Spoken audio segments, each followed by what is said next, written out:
오늘은 예수님께 배워야 될 우리 전도, 우리가 어떻게 예수님의 전도를 배워야 될 것인가, 이 부분에 대해서 좀 말씀드리도록 하겠습니다. 여러분 아시다시피 예수님은 영혼 구원하는 일에 목숨을 거셨습니다. 또 영혼 구원하는 일을 우리에게 꼭 해달라고 부탁하셨습니다. 그리고 최후의 순간까지 예수님께서는 영혼 구원하는 일을 끝까지 손에서 놓지 않으셨습니다. 오직 영혼 구원하는 일에 모든 것을 거셨습니다.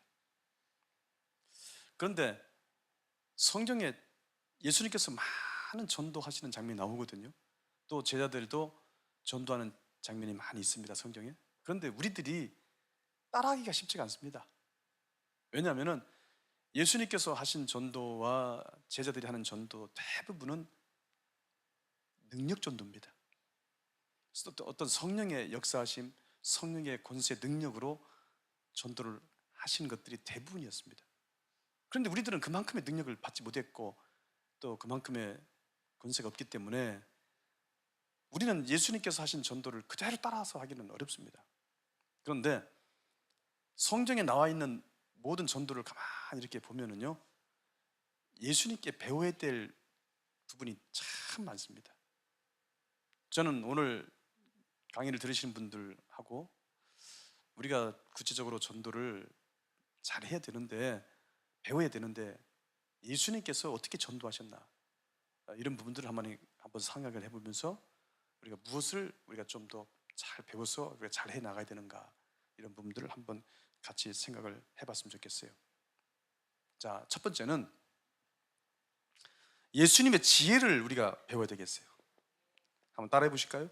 예수님의 지혜.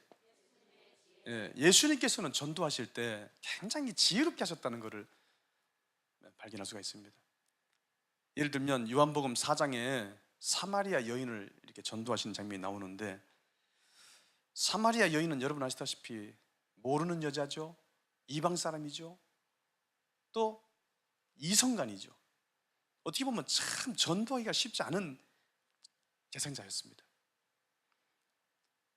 우리가 모르는 사람을 전도할 때 어떻게 전도를 해야 되겠는가 하는 것을 모델로 삼을 수 있는 정말 좋은 전도 장면이라고 볼 수 있거든요. 그런데 예수님께서 이 사마리아 여인을 전도하시는데 지혜롭게 하셨다는 거예요. 우리가 어디서 알 수가 있냐면, 예수님께서 사마리아 여인에게 다가가셔서 첫 마디가 뭐냐면 물 좀 달라, 이 말씀이 첫 마디이셨습니다. 물 들어온 사람에게 물을 달라고 하시는 것은 참으로 적절한 어떤 접촉점이었습니다. 대화의 방법이셨습니다. 정말 지혜롭게 하셨습니다. 우리 같으면 무조건 예수 믿어라, 구원받아라 그래야 되죠. 그러나 예수님께서는 전혀 전도하겠다는 의도를 드러내지 않으셨습니다. 물 좀 달라라고 하는 말씀만 보면 물을 잡수시러 오시는 것이 목적이다라고 보여지지, 전도를 하기 위해서 오셨다라고 보여지지 않습니다. 그렇게 예수님께서는 본인의 의도를 말씀하지 않으셨습니다. 분명한 것은 예수님께서는 전도를 하시기 위해서 사마리아 여인에게 다가가신 거지 물을 얻어잡수기 위해서 가신 것은 아니었습니다. 그러나 예수님께서는 전도하겠다고 말씀하신 것이 아니라 물을 좀 달라고 말씀하신 거예요. 이렇게 상황에 맞게, 그 장소와 분위기에 맞게 예수님께서는 또 대화를 하시고 또 이렇게 상대방에게 지혜롭게 접근을 하셨습니다. 우리 예수님께서 마태복음 6장에 보면은 너희가 구제할 때도 왼손이 하는 것 오른손이 모르게 하라. 거꾸로입니까? 오른손 하는 걸 왼손이 모르게 하라고 그랬습니까? 이거 하여튼 간에 모르게 하라고 그랬습니다. 그런데 우리 예수님께서 모르게 하신 거예요. 자신의 전도 의도가 있다는 것을 모르게 하신 거예요. 저는 이렇게 생각합니다. 전도 의도를 모르게 하면서 전도해야 되느냐, 무조건 그렇게 해야 되느냐, 그렇게 말하지 않습니다. 그러면 무조건 알게 해야 되느냐, 그렇게도 말하지 않습니다. 어떨 때는 따라해 주세요. 모르게. 어떤 때는 알게. 그렇죠. 이것을 구분해서 사람과 상황에 따라서 하자는 것입니다. 다 성경적입니다. 전도 의도를 알게 하는 것도 성경적이고 때로는 모르게 하는 것도 성경적이다 이 말입니다. 아멘입니까? 여러분, 왜 예수님께서 전도 의도를 모르게 하셨을까요? 그것은 상대방과 자연스럽게 대화를 하고 상대방이 거부감 없이 받아들이고 상대방이 좋은 느낌을 갖도록, 좋게 받아들일 수 있도록 이렇게 잘 대화가 되도록 하시기 위해서 예수님께서 상대방을 배려하셔서 하시는 말씀이라고 저는 봅니다. 여러분, 전도에서 중요한 것 중에 하나가 느낌이거든요. 우리가 아무리 목적이 좋고 의도가 좋아도 상대방이 우리를 통해서 받는 느낌이 나쁘면 상대방은 우리에게 좀 호의적인 반응을 보이지 않습니다. 느낌이 좋아야 돼요. 아, 좋은 사람이구나. 괜찮구나. 나름대로 이렇게 좋게, 괜찮게, 이렇게 받아들여야 되지. 나쁘게 받아들이고 좋지 않게 받아들이면은요, 그런 느낌이 들어오면은요, 상대방한테 잘 반응하기 어렵겠죠. 그래서 느낌이라는 게 상당히 중요한데 예수님께서는 거부감이 없도록 우연히 만난 것처럼 자연스럽게 이렇게 지혜롭게 이렇게 다가가셔서 대화를 하시고 이렇게 하셨다는 것입니다. 여러분, 저희 전도는 그래서 어깨띠나 전도용품을 사용하지 않습니다. 이런 전도용품을 사용하지 않습니다. 그리고 어깨띠 이런 거 전도할 때 두르지 않습니다. 왜냐하면 전도용품을 사용하면 무조건 전도하겠다는 의도가 드러나는 거지 않습니까? 어깨띠를 사용하면 무조건 전도한다는 의도로 드러나지 않습니까? 때로는 전도한다는 의도를 드러내지 않는 게 지혜로울 수가 있는데 그런 상황이 필요한데 무조건 전도 의도를 드러내는 것만 표시가 돼버리니까 우리가 전도하는 데 있어서 지혜롭지 못하죠. 그래서 우리는 전도하겠다는 의도를 무조건 드러내야만 된다고 하는 것이 입장이 아니기 때문에 어깨띠나 전도용품을 사용하지 않습니다. 그 대신 최대한 장소와 분위기에 맞게 합니다. 예를 들어서 등산하는 데 가서 전도를 한다면 어떻게 전도해야 되겠습니까? 어깨띠 들고 나가가지고 할렐루야 예수 믿으세요 구원 받으세요 그렇게 해야 되겠습니까? 아니면 나도 등산하는 사람처럼 등산복을 입고 등산화를 신고 이렇게 하면서 등산하러 온 사람하고 대화를 해서 해야 되겠습니까? 어떻게 해야 되겠습니까? 등산하러 온 사람처럼 해야 되지 않겠습니까? 또 쇼핑센터에 가서 전도한다면 어떻게 해야 되겠어요? 막 어깨띠 들고 나가가지고 할렐루야 예수 믿으세요 구원 받으세요 이렇게 해야 되겠어요? 아니면 나도 쇼핑센터에 물건 사러 온 것처럼 해가지고 쇼핑센터에 물건 사러 온 사람한테 대화해서 해야 된다. 어떻게 해야 되겠어요? 물어보면 잔소리잖아요. 그래서 장소나 상황 분위기에 딱 맞게 그렇게 해서 지혜롭게 거부감 없도록 우연히 만난 것처럼 이렇게 느껴지도록 이렇게 한다는 것입니다. 그러나 예수님께서 또 이렇게 사마리아 여인한테 이렇게 전도하셨다고 해서 우리가 똑같이 할 수는 없습니다. 왜 그러냐? 예수님은 능력이 있으시고 우리는 능력이 없기 때문입니다. 예를 들어서 임 목사가 예수님께서 하신 방법대로 한번 해본다고 해볼까요? 저 충청도 경상도 시골에 가가지고 우물이 있다고 합시다. 예를 들면 거기 우물에서 물을 길어 온 여자가 있다고 합시다. 어떤 아가씨가 있다고 합시다. 근데 제가 딱 다가갔어요. 여인이여 물 들어왔느냐? 물 좀 달라. 이렇게 만약에 했다고 하면은 그 여인이 예수님께서 물으셨을 때 그 사마리아 여인이 했던 반응을 저한테 보여줄까요? 그렇게 보이지 않을 것 같습니다. 대답하기는커녕 경찰서에 신고하고 순찰차가 오고 막 당신 뭐냐고 당신 성희롱하지 않았냐? 이거 야단날 것 같은데요. 안 될 것 같습니다. 그러니까 예수님께서 그렇게 전도를 하셨다고 그래서 우리가 똑같이 할 수는 없을 것 같아요. 그러나 지혜는 배울 수 있다. 아멘. 예수님께서는 상황에 맞게 분위기에 맞게 장소에 맞게 접근하셨고 대화도 시도하셨고 이렇게 전도도 하셨구나. 아멘. 이런 부분을 우리가 좀 배워야 된다 이렇게 말씀드리고 싶습니다. 두 번째는 예수님의 분별력입니다. 따라해 보실까요? 예수님의 분별력. 여러분 전도는요 이 분별력이 얼마나 중요한지 몰라요. 상대방을 어떻게 반응하는 겁니다. 내가 전도할 수 없는 사람으로 봤으면 전도 못할 거려. 전도 안 할 거려. 그러나 내가 전도해야 될 사람으로 봤다면 전도를 하려고 할 겁니다. 저 사람은 어려운 사람이다. 저 사람은 교회 안 나올 사람이다. 이렇게 만약에 봤다면 그 사람 전도하려고 안 할 거려. 그러나 저 사람은 택한 영혼이다. 저 사람은 구원 받아야 될 사람이다. 저 사람은 내가 전도를 꼭 해야 될 사람이다. 이렇게 봤다면 전도를 하려고 할 겁니다. 그리고 상대방을 정확히 볼 수 있느냐, 얼마만큼 정확히 볼 수 있느냐, 이거 굉장히 중요합니다. 그런데 예수님께서는 여인의 과거와 현재를 정확하게 아셨습니다. 그런데 우리가 바로 예수님께서 하신 전도를 그대로 할 수가 없다는 그 이유가, 예수님께서는 이렇게 어떤 영적인 통찰력과 능력을 갖고 계시지 않습니까? 그런데 우리가 그만큼 안 되지 않습니까? 그렇지만 우리가 배우긴 해야 되겠죠. 그거 예수님의 그런 분별력, 상대를 정확하게 파악할 수 있는 어떤 그런 분별력, 식견, 이런 것들이 우리가 점점점 더 깊어지고 좀 더 정확하게지고 이렇게 된다면요, 얼마나 전도가 우리가 잘할 수 있겠습니까? 성령의 영감이나 또는 감동을 받아서 상대방을 정확하게 파악할 수 있는 그런 분별력이 우리에게 있다면 얼마나 우리가 전도가 쉽게 되겠습니까? 제가 얼마 전에 좀 됐습니다만은 대전에 가서 어떤 여자를 처음 보는데 한 60대 정도 먹었습니다. 근데 제가 딱 그 여인을 보면서 뭐라고 얘기했냐면, 아주머니 그 인상이 그게 뭡니까? 짐짝에 잔뜩 눌려있는 것처럼 그렇게 얼굴이 찌그러져 있어서 그게 뭡니까? 얼굴이 왜 그렇습니까? 그랬더니 이분이 막 우는 거예요. 그러면서 뭐라고 하냐면은, 제가 그렇게 보입니까? 제가 그렇게 짐짝에 잔뜩 눌려있는 사람처럼 그렇게 보입니까? 그래서 제가 그렇게 보인다고 그랬어요. 그랬더니 맞다는 거예요. 자기가 지금 그렇다는 거예요. 그래, 막 자기가 죽고 싶다, 살고 싶지 않다, 너무너무 힘들다 막 하면서 우는 거예요. 그래서 제가 한참 우는 거 지켜보고 있지 않았습니까? 그러다가 종교가 뭐냐, 어디 다니냐 그랬더니 절 다닌대요. 젊어서부터 계속 절만 다녔대요. 그런데 제가 상담을 해봤더니 절 주지 그 분께서 식당을 하라고 그렇게 권면하더랍니다. 그런데 제가 그런 말씀 드렸어요. 식당 물론 좋다. 그러나 지금 마음 상태가 지금 그렇게 됐는데 어떻게 식당을 해서 그걸 잘할 수가 있겠느냐. 먼저 마음을 추스리고 회복해야 되지 않겠느냐.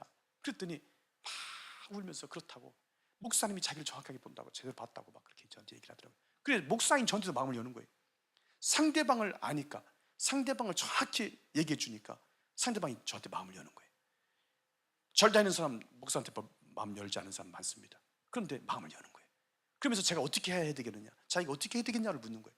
그래서 우리 교회에서 하는 프로그램 중에 내적 치유라고 있는데, 여기에 오시게 되면 마음을 회복하고 정말 좋은 프로그램이 있다, 마음에 힘을 얻는 프로그램이 있다, 한번 와보지 않겠냐. 그랬더니 와보겠다는 거예요. 이렇게 상대를 정확하게 분별한다는 게 얼마만큼 전도에서 중요한지 참 아무리 강조해도 지나치지가 않습니다. 여러분, 분별을 잘하기 위해서는 전도는 이 대화가 잘 돼야 되거든요. 한번 따라해 보실까요? 대화. 그렇죠. 상대방과 대화를 해서 상대방과 소통을 하고 교감을 할 수 있는 대화를 해야만 상대방을 좀 알 수가 있습니다. 우리가 뭐든지 성령의 감동으로, 무슨 계시로, 영감으로만 상대를 전부 다 알 수는 없습니다. 대화를 통해서 상대방을 알 때가 굉장히 많습니다. 말투를 보니까 이 사람은 굉장히 성격이 급한 사람이구나. 또 얼굴 인상을 보고 말하는 패턴을 보니까 상당히 상처가 많은 사람이구나. 이런 아픔을 갖고 있는 사람이구나. 우리가 대화를 하면서 많이 느낄 때가 굉장히 많습니다. 그런데 한국교회 전도 대부분 보면요, 제대로 대화가 안 됩니다. 대화를 하려고 다가가면은 대부분 다 도망가고 피해버리고 외면해버리고 대화 자체가 안 됩니다. 설령 대화가 된다 하더라도 일방적인 나만, 전도자만 하는 말이지 서로 소통이 되고 교감이 되고 상대방이 솔직하게 자기 마음을 털어놓는 그런 대화가 되지는 거의 않습니다. 그러니까 이게 제대로 파악이 되질 않고 제대로 분별할 수가 없는 거예요. 그런데 되는 전도는 사람에 따라, 상황에 따라서 지혜롭게 다가가서 상대방의 마음을 열게 하고 그 장소의 분위기에 맞게 하고 이렇게 하면서 대화를 시도하기 때문에 대화가 잘 되고 상대방을 잘 분별할 수가 있고 제대로 바라볼 수 있는 식견이 있게 될 수 있는 것이 되십니다. 아멘입니까? 그 다음에 세 번째는 예수님께 우리가 무엇을 배워야 되느냐, 하나님의 선물을 갖고 싶어 하도록 만들었어요. 한번 따라해 볼까요? 하나님의 선물. 네. 우리 예수님께서 사마리아 여인을 전도하실 때 이게 가만히 보니까요, 네가 하나님의 선물을 아느냐, 네가 나를 아느냐, 내가 너에게 영생하도록 솟아나는 샘물을 줄 수 있다. 이렇게 말씀을 하셨습니다. 그래서 그 여인이 막 그걸 갖고 싶어 한 거예요. 야, 그런 게 다 있나 세상에. 네가 길어 묻는 물은 먹다가도 다시 안 먹으면 다시 목마르지만 내가 주는 물은 영원히 목마르지 않은 샘물이 되리라 말씀하시는 거예요. 이렇게 여인이 그 선물을 갖고 싶어 하도록, 그런 선물 좀 받았으면 좋겠다. 그 예수님께서 말씀하시는 선물은 영생을 얻게 하고 세상의 모든 목마름에서 자유하게 되는 그런 선물이었습니다. 정말 모든 사람이 갖고 싶어하는 그런 선물이죠. 정말 그런 여인이 막 그 선물을 꼭 가졌으면 좋겠다, 그런 선물 한번 받았으면 좋겠다, 이렇게 그 선물을 갖고 싶어 하도록 그렇게 만드셨습니다. 그래서 여인이 그 선물을 얻게 될 수 있는 방법을 가르쳐 주셨습니다.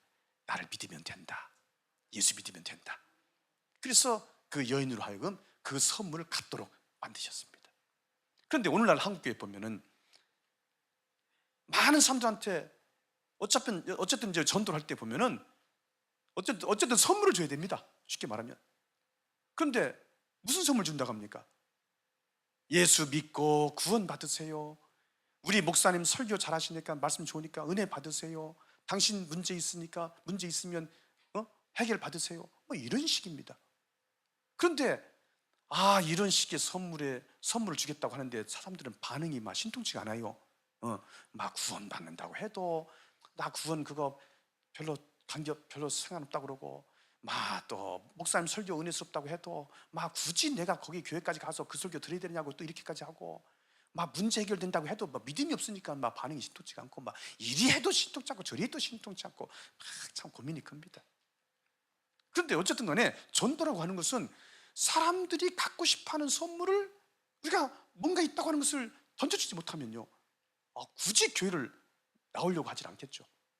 네? 여러분, 학생들이 학교를 다니는 이유는 학교 가서 공부해서 그래도 나름대로 뭐 학교를 또 상급 학교 진학을 하든지, 아니면 공부를 열심히 해서 자기가 잘 되든지, 뭐 나름대로 공부를 하기 위해서 학교를 다니려고 하는 것입니다. 직장에 다니는 이유는 대부분 다 돈 벌려고 직장에 다니는 것입니다. 그러면 교회를 나올 이유는 뭡니까? 예수 믿고 구원받고 천국 가고, 그리고 그 사람이 축복된 생활을 하고, 뭐 맞는 얘기죠. 그러나 세상 사람들이 그런 선물을 받고 싶어 하려고 하는 사람이 많이 없다는 게 문제 아닙니까? 그래서 이게 전도자가 참 고민이 있는 것입니다. 교회가 고민이 있는 것입니다. 전 이렇게 생각합니다. 예수 믿고 구원 받아라, 또 우리 목사님 설교 듣고 은혜 받아라, 당신 문제가 있으니까 그 문제 해결 받아라, 이렇게만 해서는 요즘에 전도도 잘하기는 어렵습니다. 왜냐하면 그 선물을 받고 싶어서 교회를 나오겠다는 사람이 생각같이 많이 없다는 얘기예요, 제 얘기가. 그래서 전도가 쉽지 않은 겁니다. 전도가 쉽지 않은 거예요. 그렇다고 당장 현찰을 많이 줄 수 있는, 그렇게도 안 되지 않습니까? 그렇게도 안 되지 않습니까? 우리가 뭐 취업을 보장해 줄 수가 있습니까? 뭐 자녀들을 무슨 장학금을 줘서 어떻게 할 수 있겠습니까? 좋은 회사로 취직을 시켜주겠습니까? 승진을 시켜주겠습니까? 무슨 통장 잔액을 왕창 늘려줄 수가 있겠습니까? 현실적으로 실감나게 뭔가 선물이 될 만한 것을 주기가 쉽지가 않습니다. 교회가 전부 다 죽어서 가는 구원은 너무나 머나먼 당신입니다. 은혜 받는다 어쩐다 하더라도 굳이 교회까지 나가서 우리가 그런 불편을 감수하면서까지 그렇게까지 설교를 듣고 싶지 않다, 이게 대부분 사람 반응입니다. 지금 현실이 그렇습니다. 그리고 문제가 해결된다고 해도 그렇게 해결된다는 것도 믿음이 있어야 그것도 받아들이지, 믿음이 별로 없으니까 그것도 이도저도 신통치가 않습니다. 그러니 전도가 쉽지 않지 않겠습니까? 선물이 있어야 되고, 그 선물을 막 갖고 싶어서 자기 교회를 가봐야 되겠다, 이렇게 돼야 되는데 그런 선물이 마땅치 않다는 얘기예요. 그래서 되는 전도는 뭐라고 말하냐면, 구원 받는다, 은혜 받는다, 문제 해결된다, 그거 좋은 얘기입니다. 그러나 그것만 가지고는 안 된다고 그랬지, 그게 중요하지 않다고 얘기하지 않았습니다. 그것도 중요하지만 또 있어야 된다. 따라해보세요. 지도자가 된다, 인생이 바뀐다, 운명이 바뀐다, 기적이 일어난다. 지금까지 살면서 체험하지 못했던 엄청난 것들을 체험할 수 있다. 체험한다. 아멘. 근데 이것을 실감나게 얼만큼 표현할 수 있느냐가 또 중요합니다. 실감나게. 따라해보세요. 실감나게. 자, 한번 예를 들어 보겠습니다. 저희 교회에서 예전에 초촌잔치를 하는데 어떤 여자분이 초촌잔치 때 왔습니다. 그런데 많은 사람이 왔는데 어떤 여자 하나가 제 시선을 사로잡았어요. 야, 저 사람이 우리 교회를 나오게 되면 큰 힘을 되겠다. 그러니까 지도자가 될 수 있는 사람이에요. 제가 딱 보니까. 저는 지도자가 될 사람을 보면은 막 사죽을 벗습니다. 그래서 초청잔치 끝나자마자 그 여자가 누구냐 하고 수소문을 해봤더니 어떤 집사님이 자기가 초청한 사람이라고 그러더라고요. 그래, 이름이 뭐냐 그랬더니 뭐 장아무개라고 그래. 그런데 저 사람이 어떻게 우리 교회를 나왔냐 그랬더니 목사님, 이 사람 우리 교회 다니는 사람 아닙니다. 이 사람 절 다니는 사람입니다. 이 사람은 교회 다니는 거 싫어합니다. 그런데 오늘 왜 왔냐 그러니까 오늘 우리 교회에서 초청잔치 하는데 무슨 연극한다고 그거 구경한다고 왔다는 거예요. 그런데 교회 다니는 사람이 아니라는 거예요. 이 사람은 절 골수분쟁하는 거예요. 그런데 제가 멈출 수가 없습니다. 내가 한번 직접 만나보고 싶다. 전화번호를 나한테 가르쳐달라. 그랬더니 한사코 전화번호 가르쳐줘봐야 만나봐야 소용없을 거라고, 만나봤자 소용없을 거라고, 만나지 말라고 막 그러는 거예요. 제가 필요 없다, 가르쳐달라. 그래서 전화를 하지 않았습니까? 제가 이렇게 용감합니다. 그래서 전화했습니다. 따라랑, 누굽니까? 예, 저희 목사입니다. 근데 왜 전화하셨습니까? 깜짝 놀라는 거예요. 한번 만나서 드릴 말씀이 있습니다. 무슨 말씀입니까? 전화를 하십시오. 아닙니다, 직접 만나서 하겠습니다. 전화할 말 없대. 내가 할 말이 있습니다. 그렇게 만났어요. 만나가지고 당신 절 다닌다는 얘기 들었는데 절 다니는 거 만족하느냐 그랬더니 만족하지 않는다는 거예요. 그러면서 그 뒤로 그냥 계속 절 다니면서 안 좋았던 일들을 계속 얘기하는 거예요. 주지 때문에 시험 들은 일, 그냥 헌금하다가 헌금이라고 안 하죠. 거기는 또 시험 받은 일, 등등 하면서 엄청난 막 그런 아픔들을 막 얘기하는 거예요. 저는 듣기 싫은 소리 아니었습니다. 그래서 제가 그 얘기를 다 듣고 나서 나하고 저쪽 가서 차 한잔 마시면서 얘기 한번 좀 하자. 그래서 가서 얘기를 하는 거예요. 제 얘기 잘 들으세요. 다른 사람은 우리 당신을 손해 입히고 눈물 나게 하고 인생을 실패하게 만드는지 모르지만 여기는 이 목사는 절대 그럴 사람이 아니다. 내 얘기를 한번 들어보지 않겠느냐. 내 얘기 듣고 6개월만 교회 나와라. 당신 인생이 바뀌고 운명이 바뀌고 당신은 큰 지도자가 될 것이다. 내가 100% 약속하마. 예수 믿고 구원받고 교회 나와야 된다. 그런데 당신은 지도자가 될 수 있는 사람이기 때문에 내 말 듣고 교회 나와서 큰 지도자가 되라. 그렇게 얘기를 했더니 이 사람이 막 첫 번째 반응이 막 황당하다는 표정이에요. 어떻게 자기가 교회를 다니냐요. 그리고 자기는 교인들을 싫어한대. 그래서 왜 교인을 싫어하냐 그랬더니 교인들이 돈 떼어먹고 약속 안 지키고 이런 사람 너무 많아가지고 자기는 싫어한다 하더라고요. 그래서 그런 사람들 연연하지 말고 내 말 한번 듣고 교회 나와라. 당신은 6개월만 다녀도 인생이 바뀐다. 지도자가 된다. 기적이 일어난다. 6개월 그 시간이 뭐가 길다고 내 말 한번 들어보면 좋지 않겠느냐. 그거 왜 못 기다리냐. 그거 6개월 동안 왜 내 말대로 못하는, 내 마음대로 내가 말하는 대로 못하느냐. 한번 해봐라. 그랬더니 결론은 교회를 나오게 됐습니다. 야, 기적 난 겁니다. 그래, 그 사람 한번 데리고 나왔던 사람이 깜짝 놀라는 거예요. 저 사람이 도대체 교회 나올 사람이 아닌데 어떻게 교회를 나왔냐는 거예요. 근데 나와서 이분이 우리 교회 전도자가 됐습니다. 각 지역에 다니면서 간직까지 하고 다녔습니다. 여러분이 기적입니다. 그러니까 선물을, 이 사람은 지도자가 된다는, 인생이 바뀐다는 선물을 제가 던져주니까는 실감나게 하니까 이렇게 평생도록 교회 문턱 한번 제대로 다녀보겠다는 마음이 없었던 사람도 이렇게 순식간에 바뀔 수 있고, 그렇게 나와서 교회를 다니고 또 전도자가 되고 이렇게 하지 않습니까? 그래서 많은 사람들이 갖고 싶어하는 선물을 줄 수 있어야 된다. 그냥 구원 받아라, 무슨 은혜 받아라, 문제 해결 받아라, 이런 정도만 돼서는 안 된다. 네 인생이 바뀐다. 넌 지도자가 된다. 아멘. 넌 기적이 일어난다. 아멘. 너는 지금까지 체험하지 못했던 엄청난 것들을, 상상도 못했던 것을 체험할 수 있을 것이다. 실제로 말로만 그렇게 하는 것이 아니라 되는 전도는 실제로 그렇게 할 수 있게끔 만듭니다. 그래서 인생을 바꿀 수 있는 이런 선물을 줄 수 있는 것이 자신 있게 있어야 우리가 전도를 잘할 수 있다는 것을 말씀드려요. 그 다음에 네 번째는 예수님의 심정을 본받아야 됩니다. 자, 따라해 보실까요? 예수님의 심정. 예수님께서는 누가복음 15장에 100마리 양 중에서 한 마리를 잃어버리면 99마리를 그냥 들여두고 한 마리를 찾을 때까지 찾아다니지 않겠느냐 이렇게 말씀하셨습니다.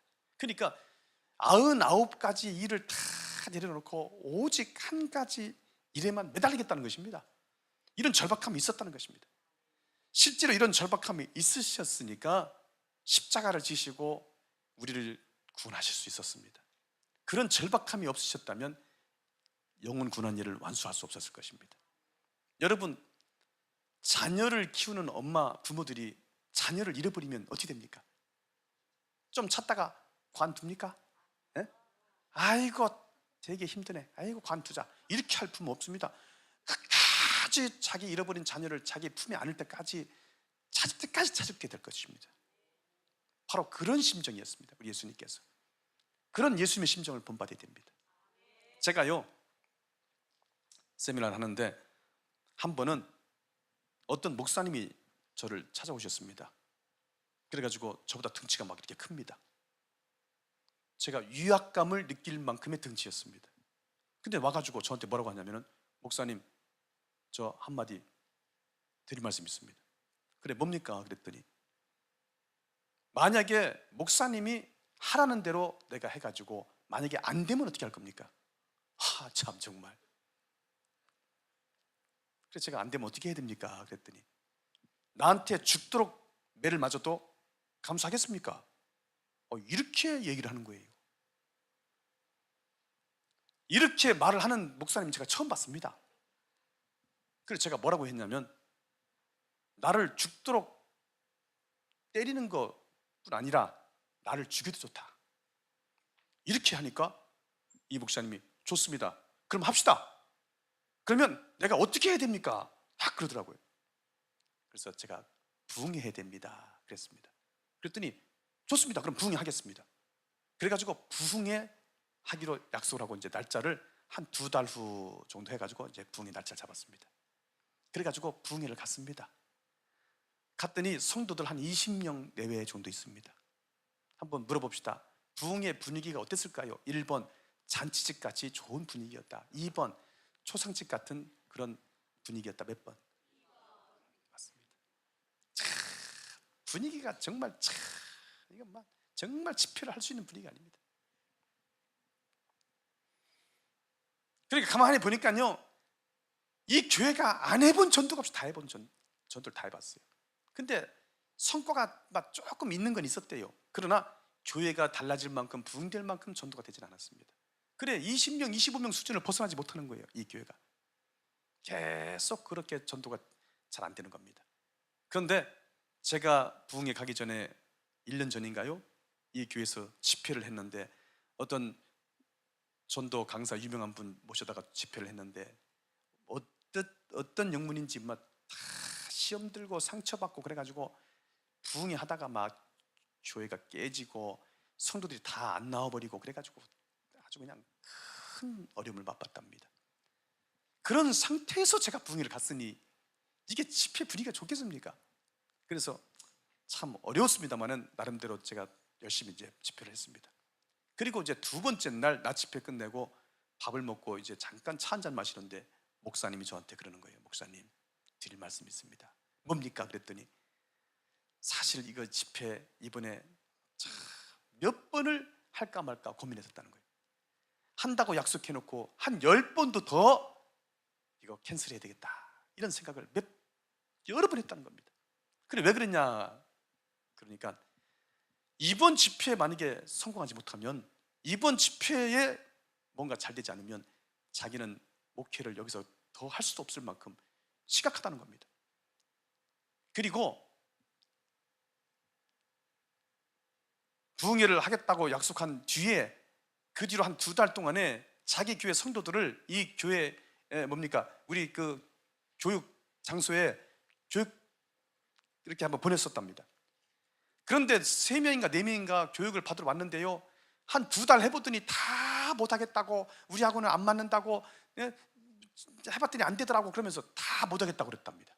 그러니까 목사님께서, 야 이거 교육 받던 사람들도 다 못한다고 그러지, 교회 분위기도 이렇지. 그러니까는 막 목사님이, 야 이런 상황에서 내가 이거 집회해가지고 이거 되겠나, 그래가지고 막 고민이 돼가지고요, 아마 보통 목사님 같았으면 아마 그만뒀을 겁니다. 아마 그런데 임 목사가 막 안 되면 내가 나를 죽여도 좋다 막 이런 얘기가 나오고 그러니까는 부흥이 하면 된다고 하고 그러니까 이 목사님이 차마 포기는 하지 않고 그리고 현실적으로 부흥회를 하지 않고 어떤 답이 없더랍니다. 그래서 집회를 그냥 했다는 거예요. 그런데 자기 교회에서 분위기를 좌우하는 어떤 권사님이 한 분이 있대요. 예를 들면 그 권사님이 예스 그러면 성도들이 다 예스 그런대요. 근데 이 권사님이 노 그러면 성도들이 다 노 그런답니다. 그런데 작년에 집회할 때 이 권사님이 부흥회 끝나자마자 노 그랬대요. 그래가지고 모든 성도들이 다 노 그랬는데 이번에 임 목사님이 오셔가지고 집회할 때 이 권사님이 예스 할지 노 할지 이게 제일 자기한테는 궁금했었다는 거예요. 그런데 어저께 집회 끝나자마자 이 권사님이 예스 그랬다는 거예요. 그렇다고 저한테 목사님 이제 성도들이 마음을 여는 것 같다고 분위기가 괜찮은 것 같다고 그러면서 자기 고민된 얘기를 쭉 하는 거였었어요. 자, 이 집회 끝나고 어떻게 된 줄 아십니까? 어떻게 됐냐고 좀 물어봐 줘봐요. 이 교회가요 20명 뭐 그 당시 20명 25명 교인밖에 없었어요. 그런데 3개월 동안에 100명도 넘게 등록시켰어요. 아멘. 야, 이건 여러분 박수를 쳐야 돼요. 엄청나죠? 이건 정말 하나님께 영광을 돌려야 될 일입니다. 세상에 여러분 다 하나님께서 하신 거죠. 여러분 제가 가기 전에 그 상태를 한번 생각해 보세요. 그거 하고 3개월 뒤에 한번 생각해 보세요. 이게 뭐 이게 일리가 이해가 되는 겁니까? 완전히 기적적인 역사에 난 거예요.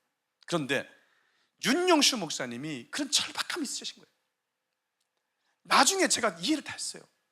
이 사람이 왜 이렇게 무모하게 나한테 이렇게까지 얘기하나? 나한테 죽도록 맞을 각오 돼 있냐고. 이건 보통 목사님이 이렇게 못 하거든요. 그런데 이 목사님 입장에서는 막 절박한 거야. 여기서 다시 실패하면 안 된다. 여기서 반드시 성공해야 된다. 이건 꼭 하고 말아야 된다. 이번에 다시 뭐 실패해서는 다시 뭐 어떤 걸 할 수 없다. 이런 절박함이 있으시니까 저한테 그 약간의 좀 무리함이 있으셨죠. 그러나 여러분 보세요. 이런 절박함이 있으시니까 성공하시는 거 보세요. 하나님께서 이런 절박한 심정이 있는 분들을 축복하시고 이런 분들 통해서 큰 역사를 이루시는 거 여러분 꼭 기억하셔야 됩니다. 예수님의 절박한 심정 본받으셔야 돼요. 그 다음에 또 다섯 번째는 예수님의 권세입니다. 한번 따라해 보실까요? 예수님의 권세. 우리 예수님께서는 마가복음 1장 39절에 보니까 전도도 하고 귀신도 내쫓으시더라 이렇게 성경은 말하고 있습니다. 그러니까 예수님께서 가시는 곳곳마다 악한 영을 물리치고 귀신을 쫓아내고 아멘 그렇게 하시면서 이 권세로 전도하셨다는 것입니다. 그런데 오늘날 한국 교회의 많은 전도자들 제가 이렇게 보니까요 권세가 약해요. 권세가. 그래 왜 이렇게 권세가 약할까? 왜 이렇게 악한 영들에 대해서 이렇게 무기력할까? 우리가 왜 제일 잘 대응하지 못할까? 이런 것들 이렇게 보니까 제가 놀라운 사실 하나 발견했습니다. 여러분 이 예수님의 권세를 받는다는 게요 우리가 기도만 한다고 권세를 받는 게 아니에요. 절대 이거 기도만 한다고 우리가 권세를 받는다는 보장이 없습니다. 우리가 놓치지 말아야 될 게 뭐가 있냐면 예수님께서는 제자들을 부르실 때 사명을 먼저 주셨다는 겁니다. 사명. 따라해 보세요. 사명. 자, 사명감으로 기도해야 된다는 겁니다.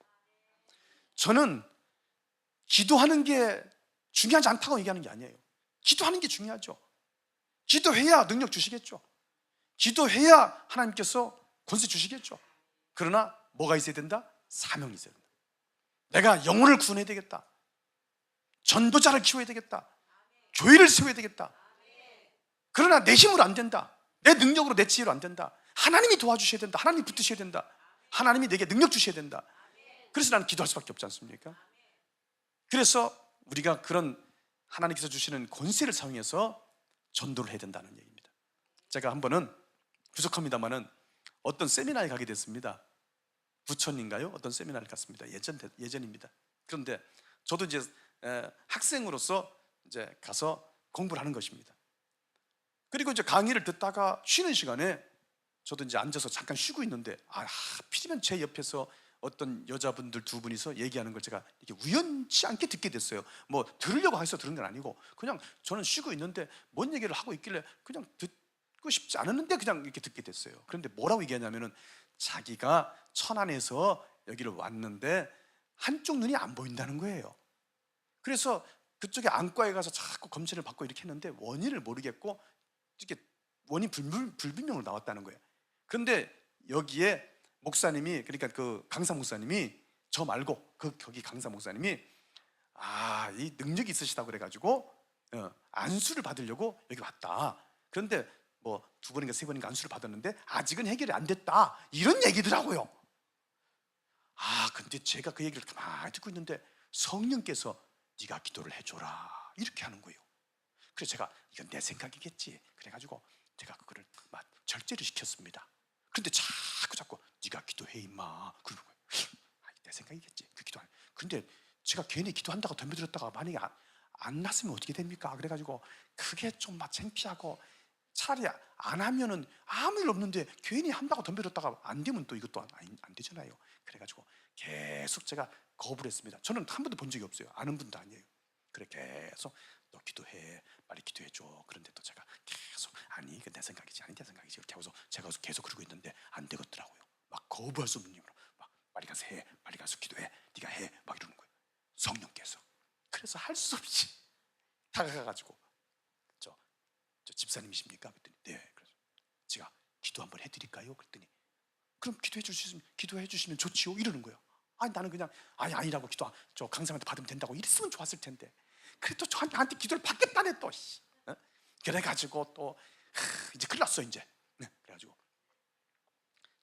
성령이여 임하소서, 성령이여 이 눈에 임하소서, 신경은 살아날지어다, 보여져라, 다 회복되라, 눈 떠라, 밝아져라, 기도했어요. 그리고서 제가 이렇게 손을 또 얹었던 걸 뺀 다음에 자 보이냐고 이렇게 했더니 이 여자가 이렇게 눈 뜨더니 보이네 그러는 거예요. 이야 세상에.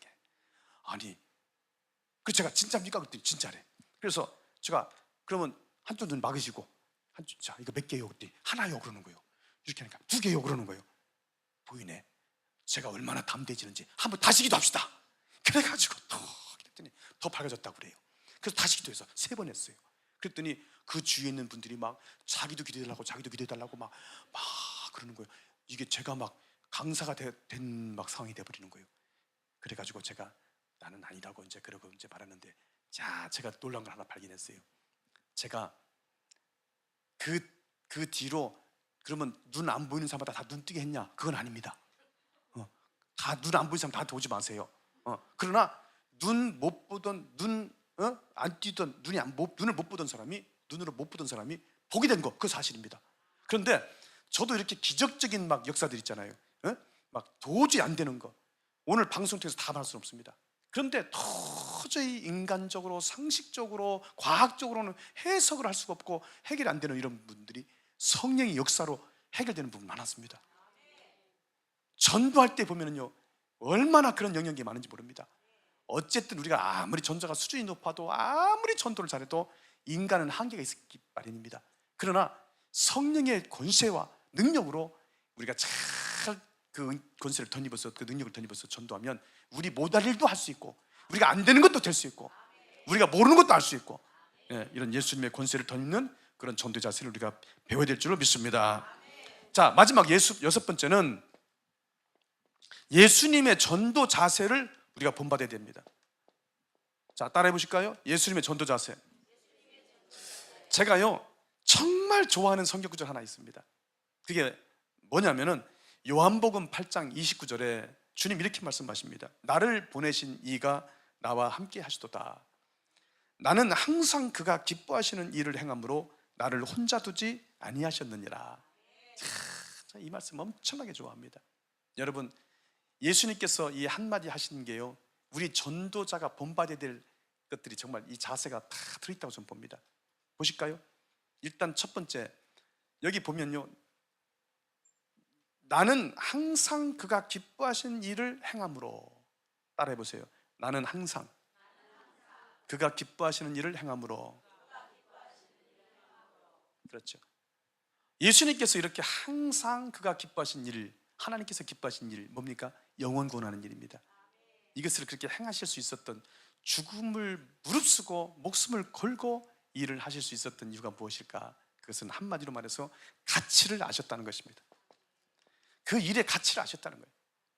농사꾼이 열매의 가치를 모른다면 그 농사에 써서 지으려고 하지 않을 겁니다.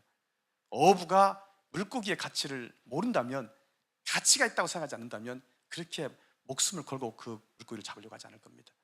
모든 것은 가치를 얼마만큼 아느냐, 그것이 그렇게 가치 있다고 생각하느냐의 여부에 따라서 그 일을 하게 되는 자세가 달라질 수 있는 것입니다. 마찬가지입니다. 예수님께서는 영혼 구원하는 일이 이 세상에서 가장 가치 있는 일이고 이것이 가장 소중한 일이고 중요하다는 것을 아셨습니다. 그것이 그렇게 가치 있다는 것을 인정하셨습니다. 그러니까 목숨을 거시고 십자가를 지시고 모든 고난과 수모와 모든 고초를, 어려움을 다 극복하시고 승리하실 수 있었던 것이 바로 영혼구원의 가치를 아셨기 때문이다, 그 말인 것입니다. 두 번째는 항상 행하셨어요. 따라해 보세요. 항상 행함. 여러분, 전도하는 사람들 보면은요, 항상 행하지 못합니다. 한때입니다. 처음에 잘합니다. 나중에 보면은 또 시원치 않습니다. 제가 이렇게 수많은 사람들을 전도를 지도해 봅니다. 많은 선도들을 지켜봤습니다. 그러나 항상 잘하는 사람은 드뭅니다. 한때 잘합니다. 또 한 달 동안, 두 달 동안 잠깐 잘합니다. 그러나 꾸준히 잘하는 사람은 드뭅니다. 항상 잘하는 사람은 드뭅니다. 또 이렇게 행하는 게 쉽지 않습니다. 말로만, 생각으로만, 마음으로만, 기도로만 한다고 그러지 실제로 행동으로, 실천으로 옮기지 못한다는 거예요. 그런데 우리 예수님께서는 항상입니다. 그리고 생각으로만, 마음으로만이 아니라 행함이셨습니다. 그러니까 나는 그가 기뻐하신 일을 항상 행함으로, 이건 엄청난 정말 말씀입니다. 그래서 어떻게 됐다는 겁니까? 나를 혼자 두지 아니하셨느니라. 하나님께서 함께 하신다는 것을 확신하셨습니다. 하나님께서 함께 하신다는 것을 확신하셨다. 그러니까 예수님께서 하나님이 함께 하신다는 것을 확신하니까 어려움이 있어도 참으시고, 힘든 일이 있어도 그걸 극복하시고 이기시고, 십자가를 마다하지 않으시고 모든 수치와 수모를 다 겪으시고도 그것을 견딜 수 있는 것이 바로 하나님이 함께 하신다는 것을 확신하셨기 때문입니다. 우리가 여러분, 하나님이 함께 하신다는 것을 항상 인정하는 사람은 좋은 일이 있어도 하나님께 감사할 수 있습니다. 어려운 일이 있어도 하나님께 감사할 수 있습니다. 또 하나님께 영광 돌릴 수 있습니다. 그런데 하나님이 함께 하신다는 확신을 못하면 어려우면 시험 들고 잘 되면 교만해지고 이런 현상이 일어나게 되는 거죠. 우리 하나님께서 함께 하신다는 것, 이것을 확신하면서 한다는 것, 우리가 전도할 때 이것을 확신할 수 있다는 것은 대단한 은혜가 되는 것입니다. 그래서 오늘 저와 여러분, 예수님의 지혜를 본받기 원합니다. 전도가 되기 위해서는 지혜롭든지 능력을 받든지 둘 중 하나는 돼야 됩니다. 물론 두 가지가 다 되면 더 좋겠습니다만 지혜를 본받아야 됩니다. 또 예수님의 분별력을 우리가 본받아야 됩니다. 또 하나님의 선물을 갖고 싶어 하도록 만들어야 됩니다. 그리고 예수님의 심정을 본받아야 되고, 그리고 예수님의 권세를 본받아야 되고, 예수님의 전도 자세를 본받았으면 좋겠어요. 우리가 하는 일의 가치를 알아야 되겠고요. 또 항상 행해야 되겠고요. 또 하나님이 함께 하시는 것을 확신하는 저와 여러분 될 수 있기를 원합니다. 여러분, 내 힘으로 내가 전도를 잘하고 내가 수준 있게 되고 정말 제대로 자세를 갖춰서 전도를 잘하기는 쉽지 않습니다. 그래서 이 강의를 들으신 분들께 마지막으로 말씀드리고 싶은 것은 전문가의 지도를 받아야 된다. 따라해 보실까요? 배우자, 행하자, 기도하자. 네, 이 세 가지가 중요하다고 봅니다. 전도는 지혜를 배워야 됩니다. 그리고 행동으로, 실천으로 옮겨야 됩니다. 그리고 하나님께 기도해서 은혜를 받고 능력을 받아야 됩니다. 우리가 이런 것을 잘 겸비해 나갈 수 있다면 지금보다도 훨씬 좋은 전도의 성과를 거두게 될 것입니다. 하나님께 영광 돌립니다. 감사합니다.